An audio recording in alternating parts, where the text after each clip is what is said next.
Welcome to the DCTV News at Noon program. I'm Kelsey Kiesling. And I'm Kendra Cook. Dolores County Broadcasting Network is the producer of DCTV, and the Southwest TV Translator Association underwrites the news show.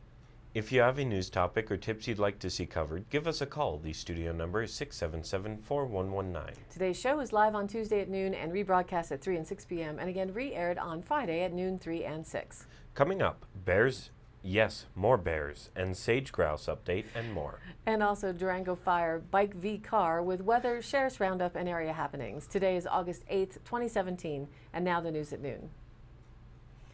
From the Cortez Journal, Montezuma County Sheriff Steve Nowlin, who has been conducting a Tuesday night bear patrol in Dolores, reported that he had a close encounter with a bear on August 1st after spotting it walking the sidewalk at Dolores High School.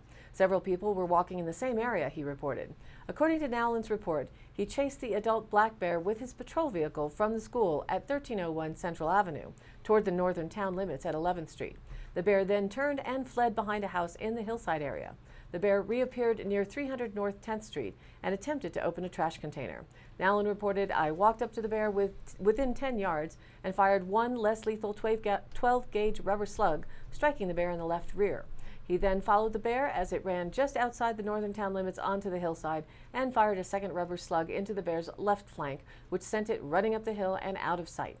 He added that no trash containers were found to have been disturbed the following morning. Sheriff's deputies have been on alert for bears in Dolores after 2 sightings in middle and late July. Both were spotted at night before the trash pickup on Wednesday morning. On Wednesday, July 19th, Dolores residents reported that a bear was rummaging through trash bins on Central Avenue before the morning trash pickup. The bear left a mess in its wake, knocking over about 20 trash bins and spilling trash into the road. On Tuesday, July 25th, Nowlin drove off a bear in the same area by shooting it with rubber bullets. He said, "The idea is to make it as uncomfortable as possible for the animals to seek out food within town limits." Nowlin said he has started patrolling the town himself on Tuesday nights when there isn't a deputy on duty in Dolores to haze any bear he sees, whether it's with rubber bullets or his vehicle. Several conflicts between bears and humans have been reported across Colorado this summer, including some in the Durango area, where 4 bears were either shot by homeowners or euthanized by Wildlife Services in July. Nowlin said he wants to avoid incidents like that in Montezuma County. Looks like tonight will be another bear patrol. Reported by the Durango Herald, a Durango man who sexually assaulted a 14-year-old girl has been sentenced to 90 days in jail, 6 years probation, and must register as a sex offender.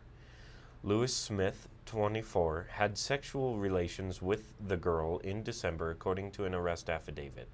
He pleaded guilty to attempted sexual assault on a child, a felony. According to prosecutors, Smith was one of the 2 men who befriended the girl, visited her house, and had sexual intercourse with her. He is suspected of pressuring the girl to perform sexual acts with him. Smith was sentenced Friday by District Judge Todd Norville. He was taken into custody immediately after sentencing. The other man is a 23-year-old Durango man that was sentenced in June for 90 days in jail, 6 years probation, and a lifetime of sexual offender registration for sexually assaulting a 14-year-old girl. It was the maximum allowed under a plea agreement signed by Miles Nakai. Police and prosecutors said Nakai befriended the girl, gave her alcohol, flirted with her via text messages, and had sexual intercourse with her on at least 1 occasion. The sexual activity occurred in late summer and fall of 2016. The mother of the victim said her daughter used to be enrolled in advanced classes for math, science, and language arts, but flunked those classes last semester. The girl agreed to the plea agreement to avoid having to endure a trial, the mother said. She asked Judge Norville to impose 90 days jail as a small showing of justice. According to the Cortez Journal, a poor recyclables market and bad public habits are hurting the Four Corners Recycling Initiative.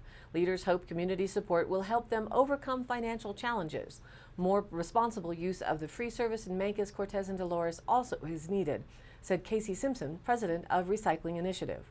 "We're getting less revenue, but more and more people are using our centers. In the past, the market grants and financial donations have kept up with the demand to empty the bins, which runs more than $100 each.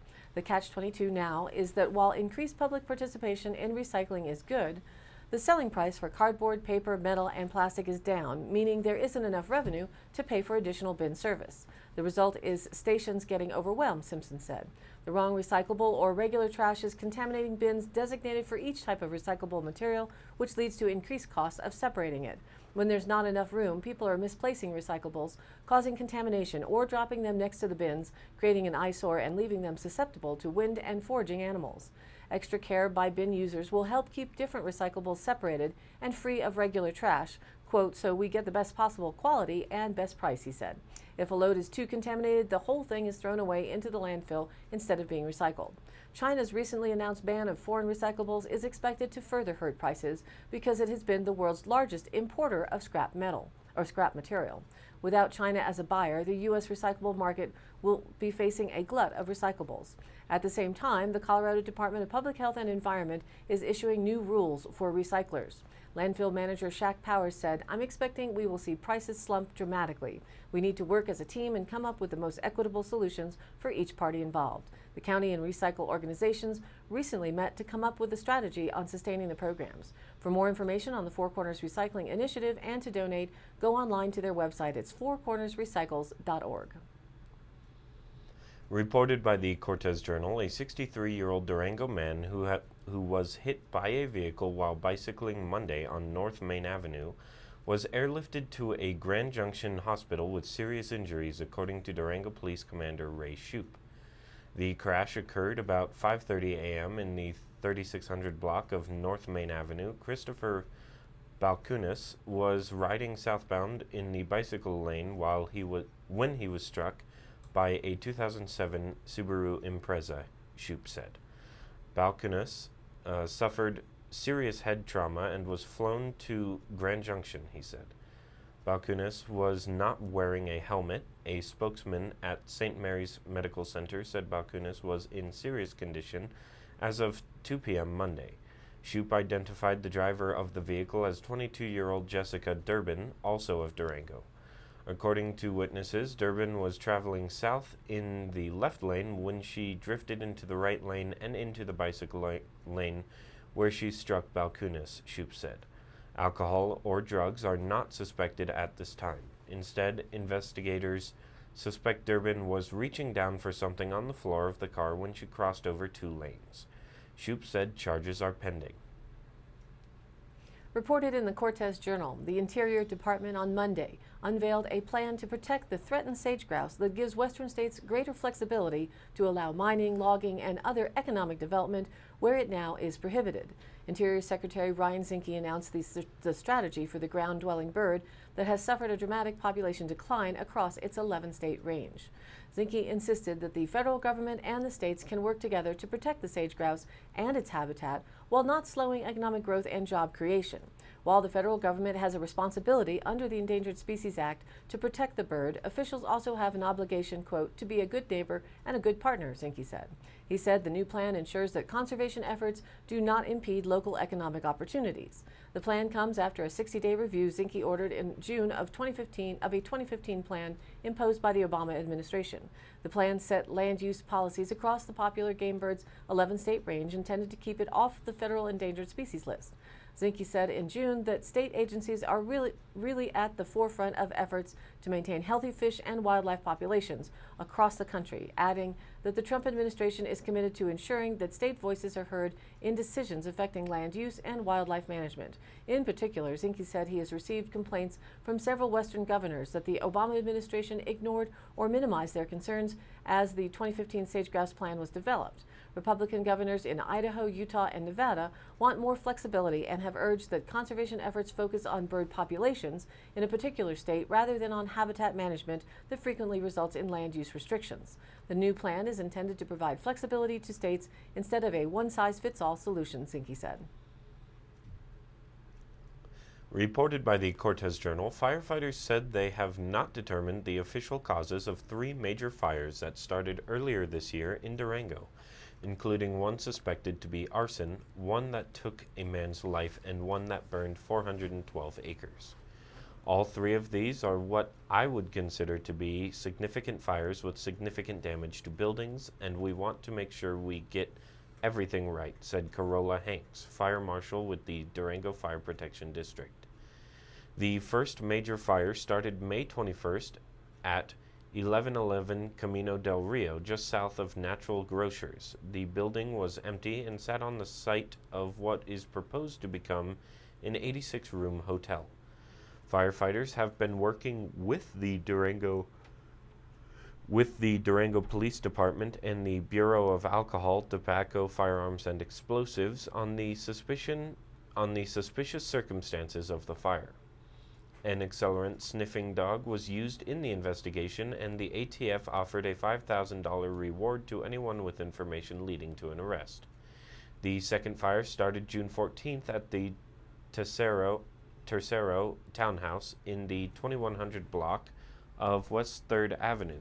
Kevin Abeta, age 24, of Durango, died in the fire after running back inside to save a mother and child. Hank said the fire started on the exterior of the building, perhaps a deck where Abeta lived. Fire investigators haven't ruled out a lit cigarette or electrical issue as possible causes, she said. The third fire started June 28th in the 1200 block of Lightner Creek Road, County Road 207.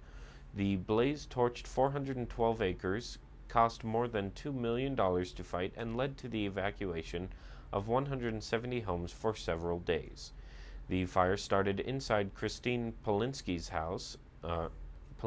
home, and spread to the surrounding wildland, but firefighters are unsure how the home caught fire. In early July, firefighters said the exact cause would likely remain undetermined because the intense heat destroyed any evidence that might lead to the point of origin. But Hanks said she has renewed hope for determining the cause. Private insurance companies plan to take a forensic look at appliances inside the home, which may identify an official cause. And now here's our weather report. The front that arrived yesterday is, as promised, remaining close to stationary and will continue to do so through tomorrow. The results of its behavior, as witnessed so far, will continue through today and Wednesday with the same level and pretty much in the same locations. The air here in southwest Colorado is much drier than that on the eastern and northern side of that frontal boundary. So we saw rain to our north and east with very little west and south, to the point that basically none hit the ground. On the other side of the coin, a high pressure ridge in the southern plains, rather than causing moisture to be drawn into our area this weekend, will prevent that southern moisture from reaching us. But all hope of moisture is not lost, as Pacific Northwest moisture will try to return, and chances of rain are now expected Friday and Friday night, with some Saturday afternoon also possible. That kind of iffy activity is possible into early next week. Winds are expected to run 5 to 10 today and tonight. Scattered to widespread showers and thunderstorms are forecast along a strong front spanning from the mid-Atlantic to the southern high plains over the next few days. The leading edge of this system will continue to push further offshore into the Atlantic today. Lingering showers and cloud cover will decrease across the central and northern Appalachians and northern mid-Atlantic. Warm, moist air streaming northward from the Gulf of Mexico will interact with this boundary, triggering showers and thunderstorms. The trailing edge of this front will become quasi-stationary over the lower Mississippi Valley, meaning storm motion will be relatively slow, with multiple storms passing over the same area. Some of these storms will be capable of producing heavy downpours. This will increase the risk for flooding along the front, especially for the lower Mississippi Valley and the coastal Carolinas through Thursday. A cold front that will drop through the northern plains and Great Lakes region by Wednesday will generate showers and thunderstorms over the central and northern plains, upper Midwest, and the Great Lakes region. The highest rainfall with this system will likely focus over the northern Wisconsin and upper Michigan, where near 2 inches is possible. Much of the west will be mostly dry through midweek. A few favored areas of terrain across the Great Basin and Intermountain West will have light amounts of precipitation. High temperatures begin with today's 78 and the rest of the 5 days in the lower 80s. Lows are still set in the upper 50s, winds of 5 to 10. Mostly sunny until afternoon and nighttime cloudiness today. Wednesday and Thursday will be mostly sunny with partly to mostly cloudy nights. Friday, more chances of showers with slight chances for the night. Partly sunny Saturday with slight chances in the afternoon. And now back to the news. According to the Durango Herald, a road improvement project on U.S. Highway 550 just south of Silverton is on schedule for completion in mid-October, the Colorado Department of Transportation announced Tuesday. The project was started in May to improve the safety of the High Country roadway near Mullis Pass. Traffic has been restricted to a single-lane alternating traffic zone with delays up to 20 minutes during work hours. According to a news release, crews recently completed excavation and are now rebuilding the under-highway downhill retaining walls, otherwise known as crib walls. Crib walls are retaining structures built below the highway for stabilization and reinforcement. They are built by placing layers of reinforced wire mesh, geotextile fabric, and special backfill materials, CDOT says. 2 separate crib walls will be built at milepost 68.6 and 68.8. Then, the road will be paved and a new guardrail will be installed. This weekend, Silverton hosts the annual Hard Rockers Holidays and annual Great Western Rocky Mountain Brass Band Festival. CDOT said flagging crews are prepared to manage surge traffic on Friday and Saturday. Flagging crews will manage traffic from 7 a.m. to 6 p.m. On Sunday and during after hours, a portable traffic light will be in place that will alternate traffic at 7-minute intervals, CDOT said. Yesterday, we spoke about nitrogen as a fertilizer for corn and soybeans, about half of which remains in the soil and produces a source of groundwater well and waterway pollution. The efforts New Jersey has made to clean up the rivers that contribute to the Chesapeake Bay by planting rye as a non-grain cover crop to use that nitrogen to reduce algal and oxygen hazards. In Iowa, by far the nation's #1 corn-producing state, nitrogen doesn't just threaten oysters. Runoff finds its way into wells and municipal drinking water systems and has been linked to birth defects, blood disorders, ovarian cancer, and thyroid problems. But the ill effects don't end there. After it wreaks havoc in Iowa, the excess fertilizer heads downstream into the Mississippi, where it helps fuel an annual dead zone in the Gulf of Mexico that this year is the size of New Jersey, the largest ever recorded. A major threat to a fishing area that's more productive than the Chesapeake Bay. Iowa's incentive program is much less generous than Maryland's. It pays just $25 per acre as opposed to $95, and sometimes only for the first year of planting. A recent analysis of satellite data by the Environmental Working Group and the Practical Farmers of Iowa found that roughly 600,000 acres, or 2.6%, of the state's corn and soybean fields had cover crops over the 2015 to 2016 winter. To make a significant impact on nitrate pollution, Iowa needs to cover 12.6 million acres, or 21 times more area.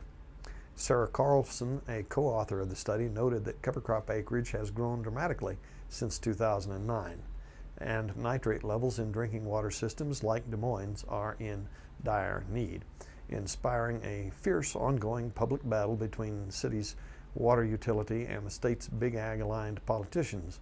The legislature in Iowa is getting serious about funding cover crops.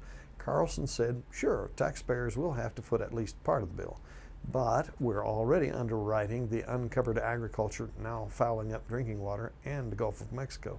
The federal government doles out $1 billion annually to support Iowa farmers' current practices, whereas the cover crop program gets a total of just $10.6 million per year. The satellite data study found at the current level of funding, Iowa farmland won't reach the crucial milestone of 12.6 million acres under cover crops until sometime in the 2090s. To speed up the process, one of the paper's co-authors, Soren Rundquist, suggests a bit of budget jujitsu. Shift a tenth of that federal cash now heading into Iowa, $100 million annually, into paying farmers to plant covers. Within a decade, he calculates they'd reach and maintain the target level. Rundquist says it's just practical.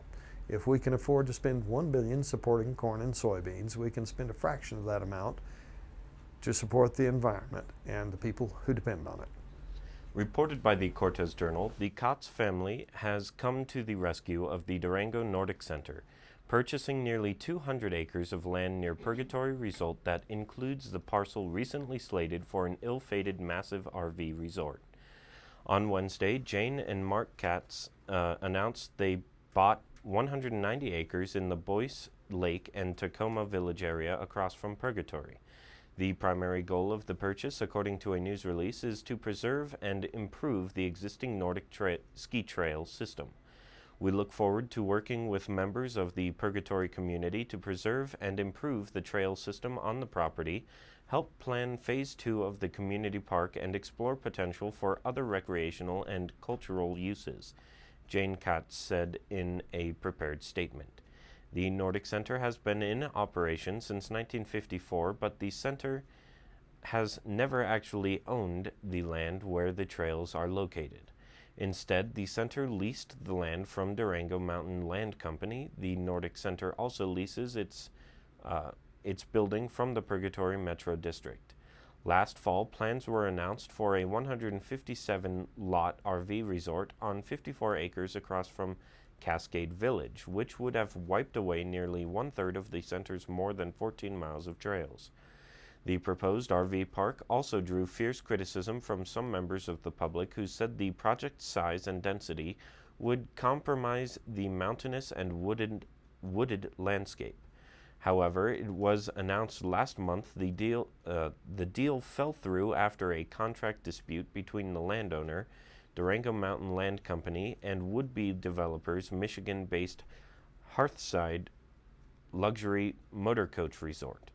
Gary Dirk, CEO of Durango Mountain Land Company, said the Katzes now own all the land that has Nordic trails, and the family has very exciting ideas to expand recreational use. Leading grassroots hemp advocacy organization working to change state and federal laws to allow commercial hemp farming supports the introduction of the congressional bill H.R. 3530, the Industrial Hemp Farming Act of 2017, on July 27th of 2017. If passed, the Industrial Hemp Farming Act of 2017 would remove federal restrictions on the cultivation of industrial hemp, the non-drug oilseed and fiber variety of cannabis. H.R. 3530 is remarkably different than previous iterations of congressional bills that sought to lift federal prohibition on hemp farming. The bill allows for commercial cultivation of industrial hemp that has a THC content of no more than 0.3% by dry weight. Yet additionally, H.R. 3530 would allow for research cultivation on industrial hemp crops with a THC content of up to 0.6% by dry weight.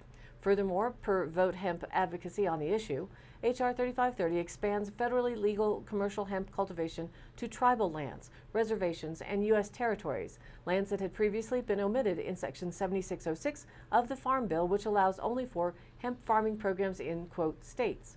That may play a large role in what happens here in the Four Corners for the future. However, despite these worthy additions to the Industrial Hemp Farming Act, H.R. 3530 contains provisions that Vote Hemp asserts will severely hamper the growth of the hemp industry in the U.S. Specifically, H.R. 3530 allows for the Drug Enforcement Administration to conduct, quote, administrative inspections of hemp farms and locations where there is production, storage, distribution, or use of industrial hemp.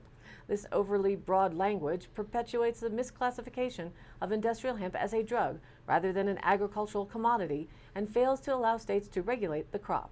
Vote Hemp also objects to a provision in H.R. 3530 that, if passed, would harm the nascent CBD product manufacturing industry and market in the U.S. Annual retail sales of which were estimated at $130 million in 2016, constituting 19% of the U.S. hemp market.